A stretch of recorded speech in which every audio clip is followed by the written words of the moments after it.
Hello fellow travellers and welcome to the channel.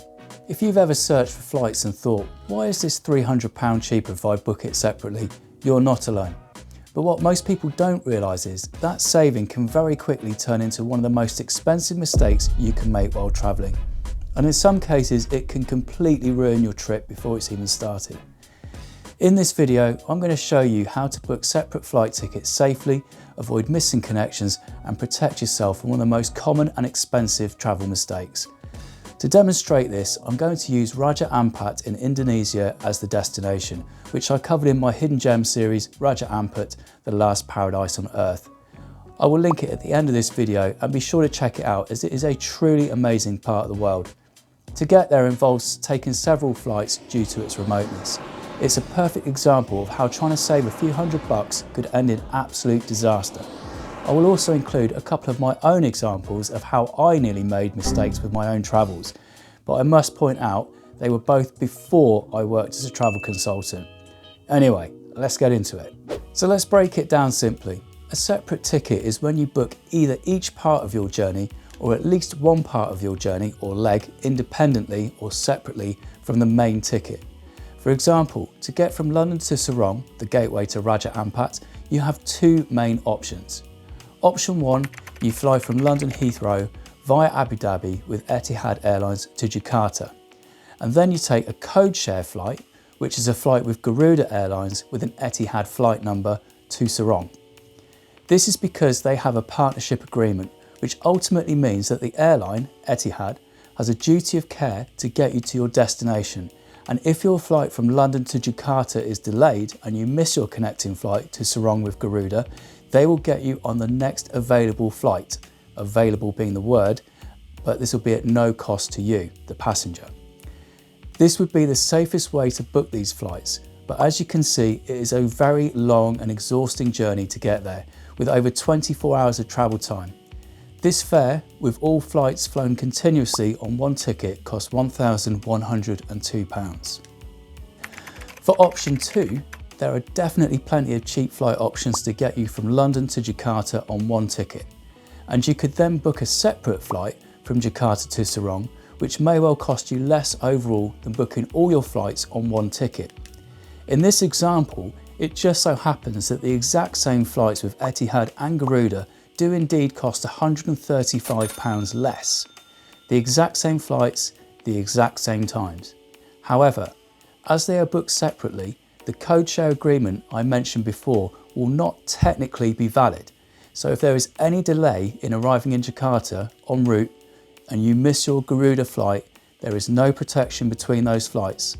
The airline has zero responsibility to help you, no rebooking, no compensation, no assistance. You simply lose the ticket and will have to rebook at whatever the price is on the day, if there is any availability that day.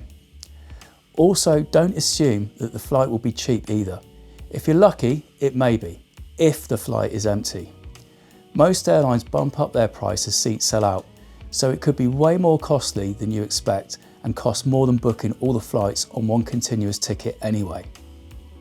This is what catches so many travellers out, because on paper the connection looks fine.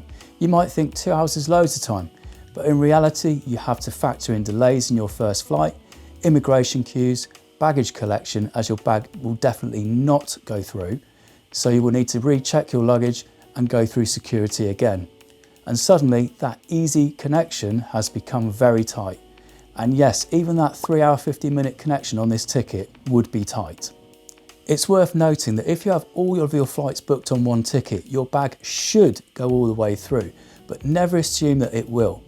Check with the check-in staff and double check with the tag on your bag before it disappears.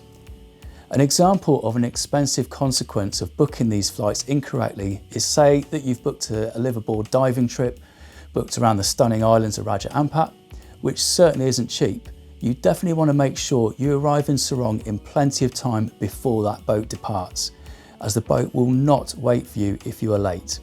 When I worked in travel, I would always insist that at least one night was booked in a hotel at the destination before a tour or cruise departed, for this very reason, as they often depart pretty early.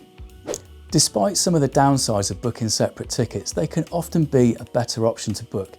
In one of my travel roles, I worked as a round-the-world travel specialist and would often book separate tickets, use air passes and get quite creative with airfares to save customers money, as the savings can be huge. But if you're going to do it, you need to do it the right way by following these 5 simple rules. Number 1, avoid tight connections completely as a general rule. Separate tickets should have a minimum connection of at least 4 to 6 hours for the same airport connections. Longer if it's a busy airport, and even then there's still a huge risk. The longer the connection time, the better. However, airports are not the most fun places to hang around for hours, and this will just make the journey a lot longer. Speaking of tight connections, here's where I made a mistake with my own travel plans that nearly ended in disaster. Back in 2008, again, before I worked in travel, I had a whirlwind romance with a crazy Canadian girl that I met in Thailand, shortly before I was due to fly home. We stayed in touch as she continued her travels through Asia, and after finishing her travels a few months later, with a quick visit back home to check in with her family, she flew to the UK to be with me. I thought it would be nice if we took a romantic trip to Venice to celebrate, and I thought it would be more efficient to book a flight from Gatwick to Venice on the same day that she flew into Gatwick from Canada. I booked our flight and to allow roughly a 3-hour connection in Gatwick before flying to Venice, which seemed ample to me. Of course, her flight was delayed en route, and it was only because of her own resourcefulness and pleading with the cabin crew and other passengers on the flight that she was able to be one of the first to disembark. But then she had to go through immigration, collect her baggage, and then meet me to recheck her bag and board the next flight. We made it by the skin of our teeth, and it was incredibly stressful. Can you imagine how bad that would have been if we hadn't made that flight? Anyway, let's get on to rule number 2. Rule number 2, make sure that you are flying out of the same airport that you are flying into. This may sound obvious, but it happens. For example, Tokyo has 2 international airports and they are 80 kilometers apart. And believe me, that will be a very, very expensive taxi ride. This can still happen when booking flights on the same ticket, so always pay close attention when booking flights online. Rule number 3, break the journey with a hotel, which is the best and safest strategy that I would recommend. Instead of risking a same-day connection, arrive the day before, stay overnight in a hotel and take your onward flight the next day. This will protect you from delays because even if your first flight is delayed by several hours, you're still going to make your next flight. It also removes stress, gives you time to rest and can turn your connection into part of the trip, such as having a day or 2 in either Abu Dhabi or Jakarta en route to Sarong to rest, recuperate and take in some of the sights. Another option is to book into a transit hotel inside the airport itself. The benefit of this is that you stay airside and do not need to clear immigration. This works best on flights booked on the same ticket with a purposely long or overnight connection, such as the flight back on this example. You probably won't be able to collect your checked bag, so have a spare change of clothes and your toothbrush in your carry-on luggage.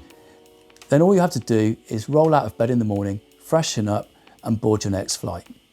If you go for this option on separate tickets, it will only really work if you're travelling with carry-on luggage, as you usually need to clear security or immigration before getting your luggage. But this can depend on the country and the airport. If possible, I would always recommend travelling as light as possible with just carry-on luggage whenever you can. It's also worth noting that when all flights are booked on one ticket, you can often break the journey by adding a stopover. However, this can sometimes add to the overall cost of the airfare, in some cases a considerable amount. This is due to the fare rules and conditions. I don't want to go too into this as it's pretty boring, but in this case it actually works out £66 cheaper, which is rare. You also need to be aware of visa requirements if stopping over, which leads me to the next rule. Rule number 4, always check visa requirements before booking when you connect on separate tickets, as this is something many people forget. You may need to clear immigration upon entering a country, which means you might need a visa even for a short stop. Another important point to note is that when you usually need proof of onward travel to enter a country. If you don't have one, you will be denied boarding on your first flight, and you'll have to buy one on the spot if you want to go anywhere. If you did somehow get to your first destination, again, you will either have to buy an onward ticket on the spot or get sent back to where you came from at your own expense. This reminds me of another example of when something I booked nearly went very wrong. Yes, I clearly didn't learn from the first example, and again, this was before I worked in the travel industry, and it was with the same crazy Canadian girlfriend. Actually, it was her sister this time, who was flying in from Canada. We were living in Edinburgh, and we were flying down to Bournemouth, where I'd booked a hire car with me as the named driver, so we could drive to Stonehenge for the summer solstice. By the way, I highly recommend that. It's the one day of the year you can walk among the stones for free, apart from the parking cost, and you can spend time inside the stone circle rather than walking around it. It's a really good all-night party with amazing vibes. Anyway, we were flying with a very well-known budget airline that flew out of the very last gate of Edinburgh Airport. We got to the airport with plenty of time, we all cleared security without any issues, and we all had carry-on luggage. We got to the gate and went to board. My girlfriend, best friend and partner went through the gate to board the plane without any issues, but my girlfriend's sister was not back at the gate as she didn't have her visa rechecked after arriving in from Canada, and they wanted her to go all the way back to the entrance where the check-in desk was to get a stamp on her boarding pass to say her visa had been checked. I quickly ran through the gate to tell my girlfriend that her sister had a problem and that I would help. I gave her my bag as I knew that I would probably be running and went back to help her sister. I asked the staff at the gate if we could get one of those buggies to give us a lift. We got a flat no. So I told her to run as fast as she could and grabbed her bag and ran as fast as I could back through security and then onto the check-in desk. We got the stamp and then ran back to security again. They let my girlfriend's sister through, but not me, as now I needed some kind of stamp. "Run, just run," I shouted at her. "I'll catch you up in a minute." I ran back to the check-in, got the stamp in the boarding pass for myself, and then ran back to security.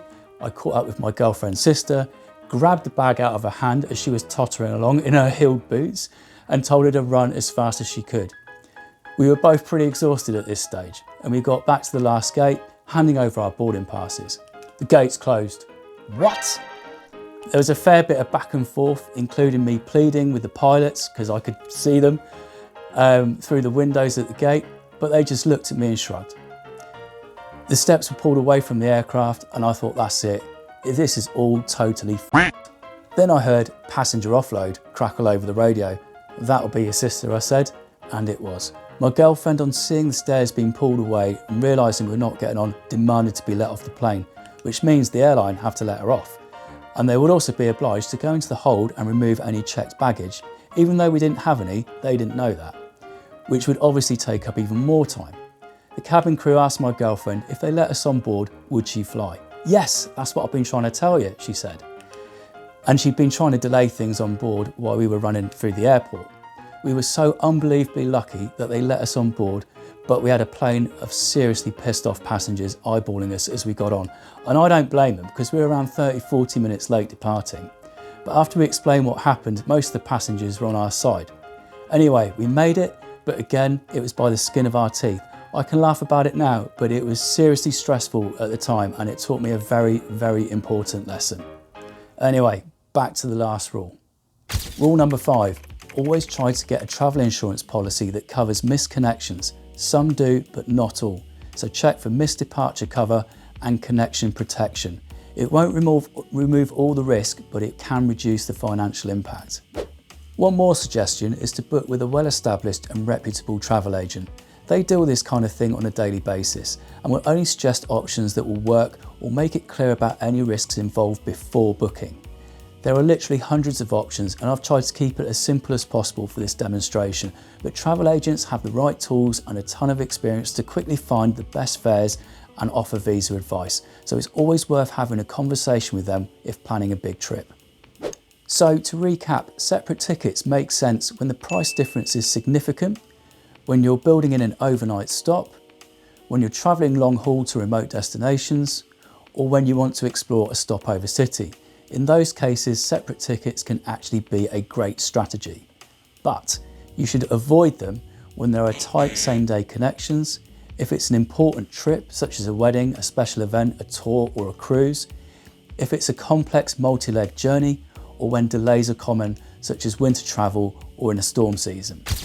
Booking separate tickets isn't a bad idea, but it's something you need to do properly, because the reality is, it's not the cheap flight that costs you money, it's the missed connection. So if you take one thing from this video, make it this. Give yourself more than enough time, or better yet, break the journey with a night in a hotel. It might cost a little more up front, but it could save you a lot of money in the long run and a ton of stress. Drop me a comment with any of your own travel mishaps, or if there's anything you think I may have missed. If you found this helpful, please like and subscribe, as I'm trying to build the channel. I'm working on a lot more content to help you travel with less stress and highlight awesome places and experiences around the world. Until the next time, clear skies and safe roads. Thank you for watching.